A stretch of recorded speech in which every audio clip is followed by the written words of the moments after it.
taken to court. The best tweet I saw on this was this woman tweeted out that the following. She said, when the Democrats lost in 2016, they knitted pink hats and donated to Planned Parenthood. No, they didn't. They invented a ridiculous Russian conspiracy theory.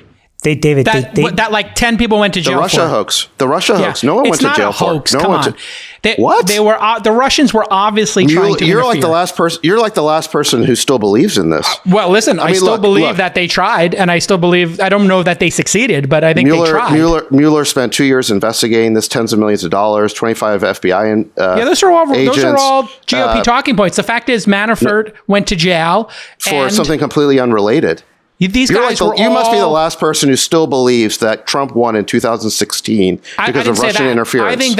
I think he asked the Ukraine for help, and I think he asked the Russians for help, and I think that he would have gladly accepted the help. Now, was it a conspiracy like in the Grand? No, it wasn't a conspiracy. You can never know if it affected it, but this is the problem with your Russia talking point is that you're trying to just say because he didn't get prosecuted, which he's probably not going to get prosecuted for this either. The guy is a serial offender, okay? And they were trying to get information from WikiLeaks, and they were trying to get the hacks. And so I don't know why you can so clearly see what he's doing, David, when he incites this violence, and then you don't see that he has no moral backbone or character, and that he wouldn't accept foreign aid. He's a treasonous bastard. Period. Here's my view, okay?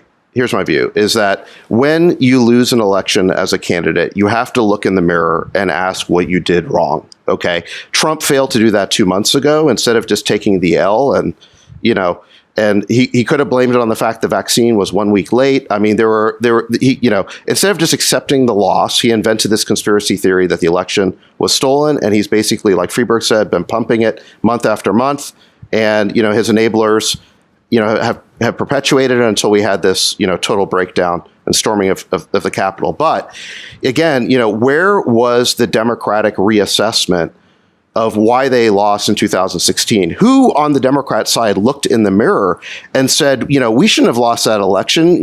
What did we do wrong? They didn't do that. Instead, they blamed it all on Russian interference or Facebook. All of a sudden, Facebook went from being a darling to being a scapegoat. And there was Russian ads being bought with rubles and tons of link farms confirmed done by the Russians in order to ferment anti-Hillary sentiment. I mean, this actually happened. It's true. To your point, did it actually affect the election? Nobody can know that, but it did occur. Yes, we can, because, it did. It did. Some FSB... Okay, so now you're admitting there was Russian interference. No, so you were before saying there wasn't, and now you're saying there was. I'm talking about why somebody... No, it's not, because here's where you're being misleading. Is it true that there was some FSB operative somewhere buying ads on Facebook? Yes. Hundreds of them. Perhaps thousands.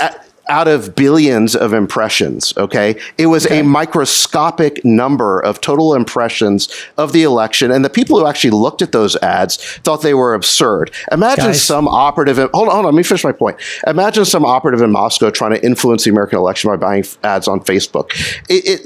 Did they try? Yes. Look, foreign intelligence services are trying all the time, okay? But was that... So they did try. They did try, yes. But okay. And did Trump and his family ask them? No, there was no proof of collusion. There was no proof of collusion. Okay. That's what Mueller... They didn't take the meeting. Okay. No, that's what Mueller... He spent 2 years investigating it and found no collusion. Look, so my point is, again, we're getting off on a rabbit hole here, but my point was when you as a candidate lose an election, you have to take responsibility for that. That was not done in 2016. It was not done certainly in 2020 by Trump. It is the problem with both our political parties that they would rather invent conspiracy theories and lies than acknowledge why people are rejecting them.